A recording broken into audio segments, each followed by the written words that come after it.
Hello friends and welcome to patch 7.33e. We're not even going to have to highlight and pick and choose what we talk about. It's pretty short. We can talk about every single hero here. It is pretty much all nerfs to the top 11 heroes of the last patch, which might still lead to some change because a couple heroes in here really determined what was playable in the meta, at least at the highest scene. So don't despair. I think there will be some changes to the game, but maybe not that much, which is kind of okay, because, you don't want something too crazy going into TI, like something brand new. Maybe you do. I don't know. I'd kind of be okay with it, but probably the pros, they want to know what they're getting into. So, broodmother, first off, the new build includes Insatiable Hunger and Silken Bola in the early levels because you can actually play kind of aggressive with it. Now with the universal change, she has more base damage comboed with the Insatiable Hunger, and then the slow from Silken Bola. So we're nerfing that because after that, she kind of did the same stuff as before. Get 6, kind of take over the lane, take over that part of the map. So her laning is going to be worse now that there's going to be increased mana on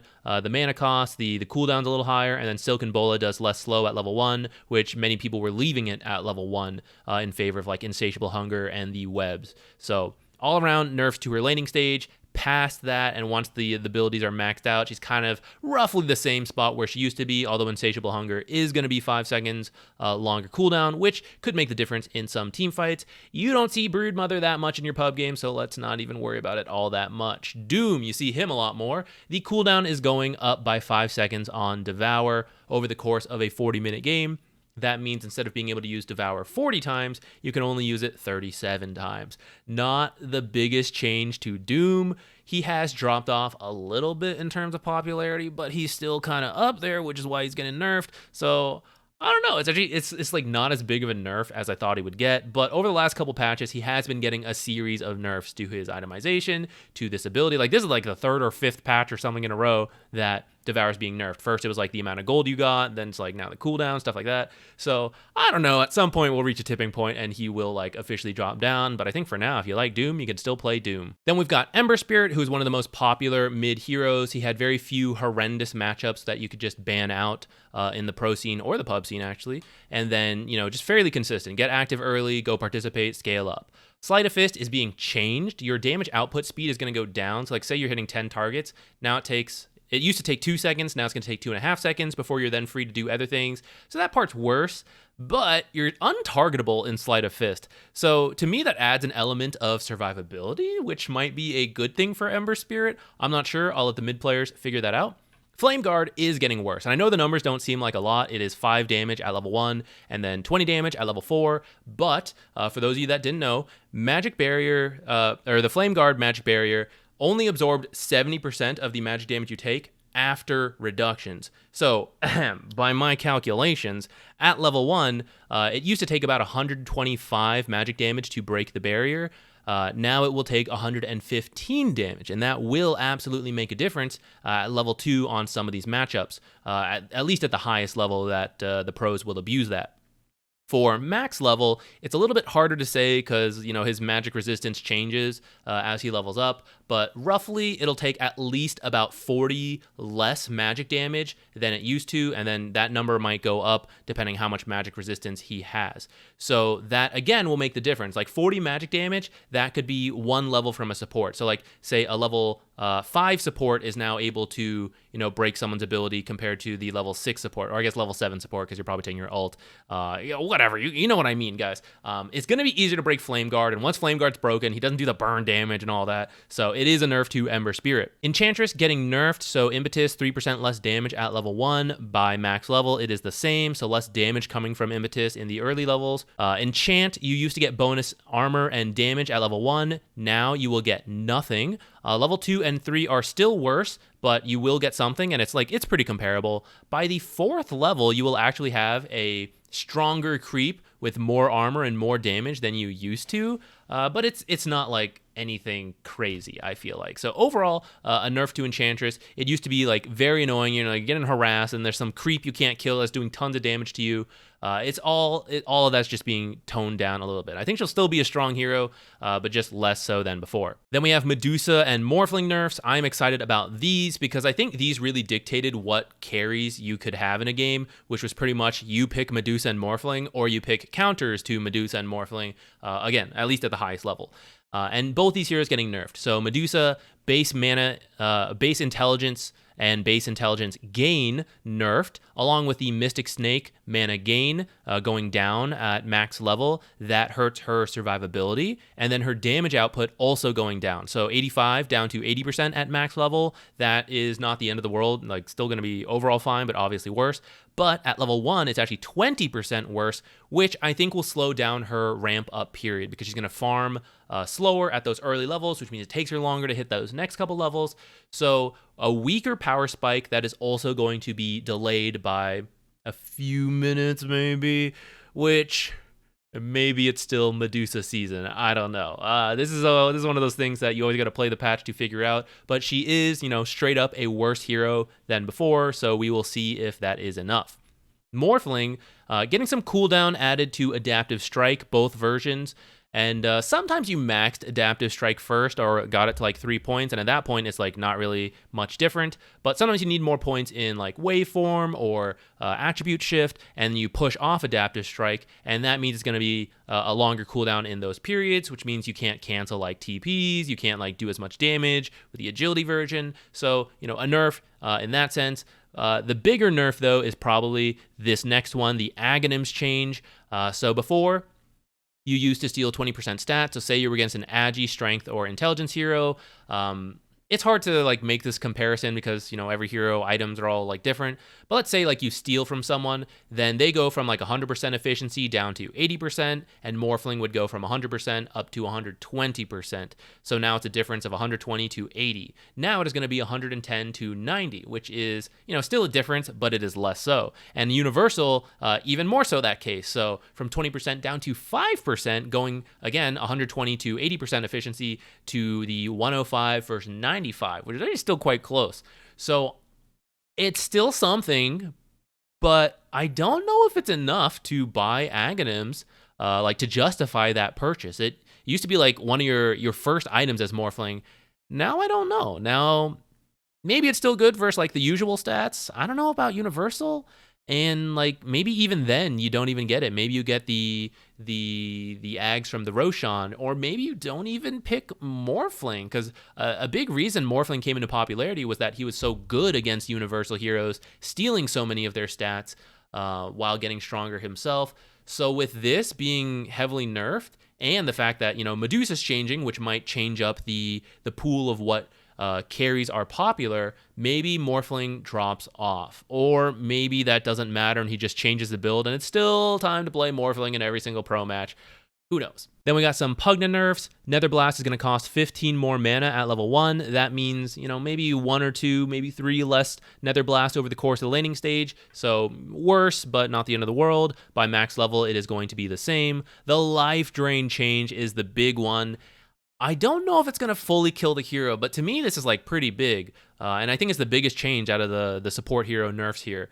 Part of the reason you picked Pugna, especially at the highest level, and by part of the reason I mean a big reason, was that you could be very active, not just healing people, but also restoring mana. So you had a hero like Storm Spirit, who actually did get nerfed as well, that, he makes a play, I am low, I gotta go back. No, you don't. I heal you up, I give you full mana, go farm, go make another play.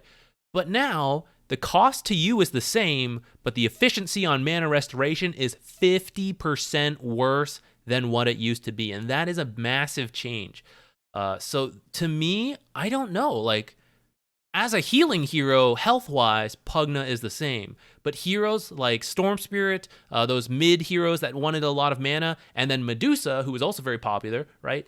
The mana change is a big deal. And all these heroes were popular because they synergized really well together. So those heroes getting nerfed and now this getting nerfed, that is kind of my hope that, we push into new metas because all of these are going to add up. But I don't know. Maybe it's not enough. Maybe you still get it and you're like, yeah, Pugna's still fine. We still heal people. And now we pick heroes who don't need as much mana, but his heal is still good. That might also happen. The Storm Spirit nerf, which you probably already read, is 0.3 seconds off of the duration on Electric Vortex stun. By max level, it's the same. But this will still hurt his roaming potential because you typically take Electric Vortex at like level 4 and then you max your other abilities. So you don't get another point in it till like level 13, maybe max it by 16, depending on like whatever talents. I don't know what Storm Spirit players do. I don't know the build exactly. But it does mean there's that window of maybe like 10, 15, maybe 20 minutes if you're having a rough game where Electric Vortex just has less stun duration, which means maybe someone lives through that initiation, they get the BKB off, whatever, their abilities, stuff like that. And so it will tip the favors against Storm, but yeah, he's still pretty good, I think. We'll see if this, he really liked comboing with Pugna at the pro level, but even without Pugna, he was a pretty consistent hero, what he offered. Like Ember, you get through the laning stage, some rough matchups, but you try to ban to protect it, and then you get pretty active, So I think that is still going to be good in this meta, and so like Ember as well as Storm Spirit, I think we will still see. Techies is losing 1 base armor, 3 base regen, and 1 second off Sticky Bomb. He has pretty much everything still, part of the reason I think he's good, you got the slow, you got damage, stun, disarm, utility stuff from the ultimate, right? All that is still there, but the laning stage harass is worse. You did a lot of auto attacks, so 3 damage, it does add up. 1 armor, all the damage you take, right, adding up. The cooldown, there'll be a couple fights where someone barely gets away. So nerfs, but still think at minimum he's an A or B tier at worst hero. So if you like Techies, you absolutely do not need to stop playing him at all. I do not think these nerfs are enough to end the hero. Timbersaw changes, 5 base movement speed lower. This is most important, I think, at the early levels, 1 through 3-ish, where you might go QEQ, QEE, whatever, and you were skipping Timber Chain till later. But you're going to be slower, which means you are susceptible to getting run down. And if you have a bad early game, just everything else goes worse. Timbersaw is very much a snowball hero. Get past those early levels, hit 6, kick people out, stuff like that. So possibly being run down or being forced to take Timber Chain earlier might hurt his overall build. So it is a nerf. And then reactive armor, losing 0.1 HP regen per stack. It doesn't sound like a lot, but keep in mind it is 10, 20, 30, 40 stacks, depending on your level of reactive armor. And so it is 1 HP regen per 10 stacks. So 1 through 4 HP regen, depending on how many stacks you have. That will add up over the course of a fight. By max level, maybe not a huge deal, but in that early levels, that is a 25% decrease to the HP regen you get per stack. And so combined with these nerfs, mainly this movement speed nerf, I do see we're probably going to see a couple Timbersaws die in the early lane where they wouldn't have before due to these nerfs, and like I said, that's a big deal to the hero. I don't know if it's really enough though, since he was considered one of the best heroes. I think you will still see him quite a lot. Undying, another one of the very best heroes. I don't think he really got nerfed all that much. So base HP regen is dropping by 0.5, and that's kind of a big change. He is now the first hero, I'm pretty sure, to have negative base HP regen. That doesn't mean you take damage over time, though that would be an interesting concept for the future. His base strength does still give him some HP regen, so he's still positive, but 0.5 is a big chunk, but over the course of 10 minutes, that is 300 health, which is actually, is not that crazy. So I think Undying will still do what Undying is picked to do, which is to decay and then Tombstone, Bloodstone, or Blood Grenade, get kills, dominate the landing stage. And I don't really see that being changed based on, this stuff. Though Undyings frequently did like to, kind of go light on HP regen, go heavy on mana regen. So maybe this nerf is more than I am expecting, but I kind of feel like you do the same stuff. This Tombstone nerf isn't really all that much of a nerf. In fact, it's a quality of life buff. You now cast Tombstone on a hero to grab them, and you don't need to use the grab ally separate ability, which is actually now removed, and anyone who wants to get in the Tombstone has to click it themselves, which might lead to some musical chair situation where I don't know. Maybe someone's like, oh, that Tombstone's for me, hops in, and the guy who wanted it can't get in. I don't know how that's gonna work. But the responsibility is no longer on the Undying player, I guess. You just put the Tombstone down, and other people got to get into it. So we'll see how that plays out. But I mean, I don't know. The shard was good, right? But is that why you picked Undying? Or you're like, oh yeah, I need grab ally? It was yeah, we decay Tombstone, this melee offlaner, and he doesn't get a lane. I secure it for my Medusa, Morphling, or whatever carry is now popular. So I think that part's kind of the same. So yeah, we will have to see how this patch plays out as always, but if we do see changes, I think it'll start with Medusa and Morphling being less popular, so different carries become popular, which means maybe you want different offlaners or different supports that combo, which maybe then shifts, the mid heroes a little bit, though actually I think the mids will probably, mostly stay the same. So We will see. Let me know if you think I am underestimating something, or if you've got some like surprise stuff to let me know. This is the patch we will most likely be playing TI on and maybe be stuck on for a while, so I hope it's a good one. Hopefully not. They said they were doing less battle pass stuff, so hopefully that means more content updates. So we'll see. Fingers crossed for that. But at least for TI, looks like we got this patch. So let me know what you think. Thank you for watching. I'll see you in another video.